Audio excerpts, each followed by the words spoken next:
হরে কৃষ্ণা।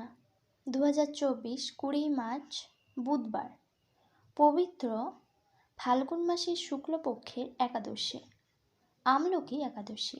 তো একাদশীর ব্রত সমস্ত ব্রতের মধ্যে শ্রেষ্ঠ ব্রত। শ্রী চৈতন্য মহাপ্রভু তেনার মাতা সচী মাতাকে এই একাদশীর ব্রত পালন করার জন্য বলেছিলেন। অনেকে মনে করে একাদশীর ব্রতটি কেবলমাত্র বিধবারা পালন করতে পারে, কিন্তু এটি একেবারেই নয়। 8 থেকে শুরু করে 80 বছর পর্যন্ত, এছাড়া তারও বেশি, যতদিন বেঁচে থাকবে, যে যতটা ভাবে পালন করতে পারবে, খুব নিষ্ঠা সহকারে পালন করার কথা শাস্ত্রে বলা হয়েছে। সবাই এই একাদশীর ব্রতটি পালন করতে পারে। একাদশীর দিন পঞ্চশস্যতে পাপ পুরুষ প্রবেশ করে, আর এই একাদশীর দিন যারা পঞ্চশস্য গ্রহণ করে তারা খুব সহজেই বড় বড় পাপের অধিকারী হয়। তাই এই একাদশীর দিন পঞ্চশস্য বর্জনের কথা শাস্ত্রে বলা হয়েছে। তো এবার আসি একাদশী কিভাবে পালন করবেন। যারা আমিষ আহার গ্রহণ করেন তারা একাদশীর আগের দিন নিরামিষ আহার গ্রহণ করবেন এবং রাতে ব্রাশ করবেন।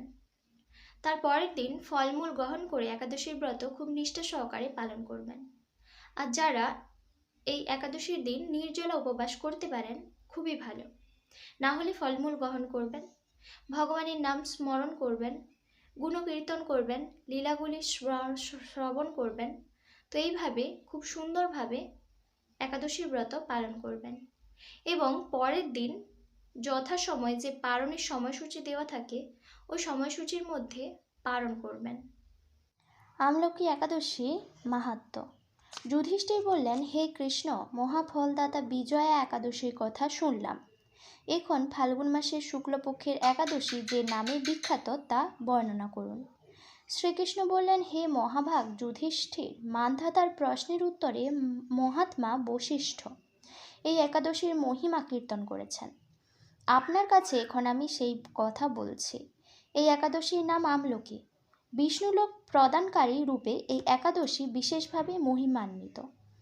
একাদশীর দিন আমলকি বৃক্ষের তলে রাত্রি জাগরণ করলে সহস্র গাভীদানের ফল লাভ হয়। হে পাণ্ডুনন্দন, পূর্বে ব্রহ্মা রাত্রিতে দৈনিক প্রলয় উপস্থিত হলে স্থাবর জঙ্গম সহ দেবতা, আসুর ও রাক্ষস সব কিছুর বিনাশ হয়। তখন ভগবান সেই কারণ সমুদ্রে অবস্থান করেন। তার মুখ পদ্ম থেকে চন্দ্রবয়নের এক বিন্দু জলভূমিতে পড়ে। সেই জলবিন্দু থেকে একটি বিশাল আমলকি বৃক্ষ উৎপন্ন হয়। এই বৃক্ষের স্মরণ মাত্র গোদানের ফল দর্শনে তাহার দ্বিগুণ এবং এর ফলাভক্ষণে 3 গুণ ফল লাভ হয়। এই বৃক্ষে ব্রহ্মা, বিষ্ণু আর মহেশ্বর সর্বদা অবস্থান করেন। এর প্রতিটি শাখা প্রশাখা ও পাতায় ঋষি, দেবতা ও প্রজাপতিগণ বাস করেন। এই বৃক্ষকে সমস্ত বৃক্ষের আদি বলা হয় এবং তা পরম বৈষ্ণব রূপে বিখ্যাত। অতএব এই শ্রেষ্ঠ ব্রত সকলেরই পালনীয়। এখন এই ব্রতের একটি অদ্ভুত ইতিহাস আপনার কাছে বর্ণনা করছি। প্রাচীনকালে বৈদেশ নামে এক প্রসিদ্ধ নগর ছিল। এই নগরে চৈত্ররথ নামে এক রাজা রাজত্ব করতেন। চন্দ্রবংশীয় পাশবিন্দুক রাজার পুত্ররূপে তিনি জন্মগ্রহণ করেন। তিনি অত্যন্ত শক্তিমান ও ঐশ্বর্যশালী ছিলেন। শাস্ত্রজ্ঞানেও তিনি ছিলেন সুনিপুণ। তার রাজ্যের সর্বত্রই মনোরম আনন্দপূর্ণ এক দিব্য পরিবেশ লক্ষ্য করা যেত। প্রজারা ছিলেন বিষ্ণু ভক্তিপরায়ণ। সকলেই একাদশী ব্রত পালন করতেন। তার রাজ্যে কোনো অভাব অমঙ্গল ছিল না। এইভাবে প্রজাদের নিয়ে রাজা চৈত্ররথ সুখে দিন যাপন করতে থাকেন। একসময় ফাল্গুনী শুক্লপক্ষের দ্বাদশী যুক্তা আমলকি একাদশী তিথি সমাগত হওয়ায় রাজ্যের সকলেরই এই ব্রত পালনের সংকল্প করলেন। ওই দিন প্রাতঃস্নানের পর প্রজাদের নিয়ে রাজা ভগবান শ্রীবিষ্ণুর মন্দিরে যান। সেখানে সুবাসিত জলপূর্ণ কলস, ছত্র, বস্ত্র, পাদুকা, পঞ্চরত্ন ইত্যাদি দিয়ে সাজিয়ে স্থাপন করলেন। তারপর ধূপ দীপ দিয়ে যত্ন সহকারে মুনি ঋষিদের দ্বারা শ্রী পরশুরাম মূর্তি সমন্বিত আমলকীয় পূজা করলেন।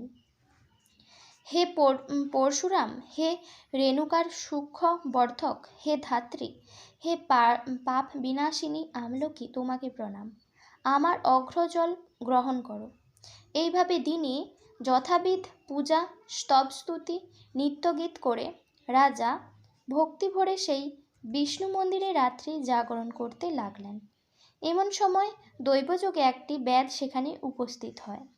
পূজার সামগ্রিক সহ বহু ব্যক্তিকে একত্রে রাত্রি জাগরণ করতে দেখে সে কৌতূহল ক্লান্ত হল। সে ভাবল এসব কি ব্যাপার, কিন্তু মন্দিরে প্রবেশ করে সে বসে পড়ল।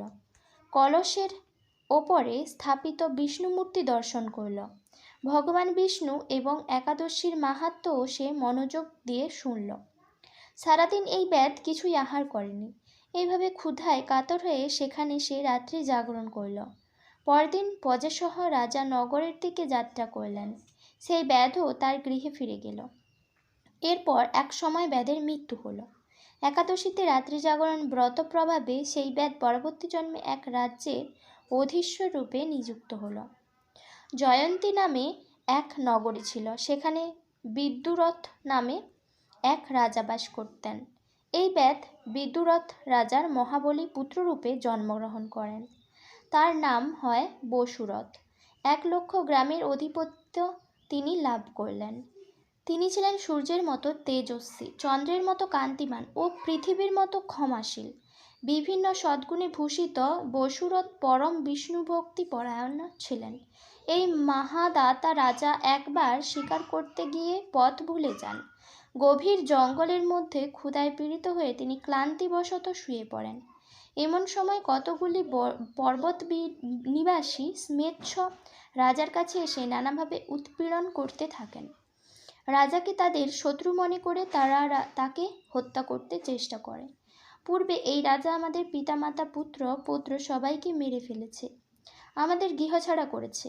এই রকম বলতে বলতে ম্লেচ্ছরা রাজাকে হত্যা করতে উদ্যত হয়। তারা বিভিন্ন অস্ত্রশস্ত্রে তাকে আঘাত করতে থাকে, কিন্তু আশ্চর্যের বিষয় তাদের সকলের প্রচেষ্টা ব্যর্থ হয়। রাজার কোনো ক্ষতি তারা সাধন করতে পারেনি।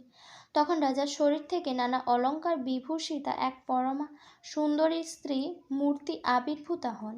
মহাশক্তি ধারিণী এই নারী অল্প সময়ের মধ্যে সকল পাপী ম্লেচ্ছকে নিধন করল। রাজার নিদ্রাভঙ্গ হলো। এই ভয়ানক হত্যাকাণ্ড দেখে রাজা অত্যন্ত বিস্মিত হলেন। তিনি বলতে লাগলেন, আহা, আমার শত্রুদের হত্যা করে কে আমার প্রাণ রক্ষা করল?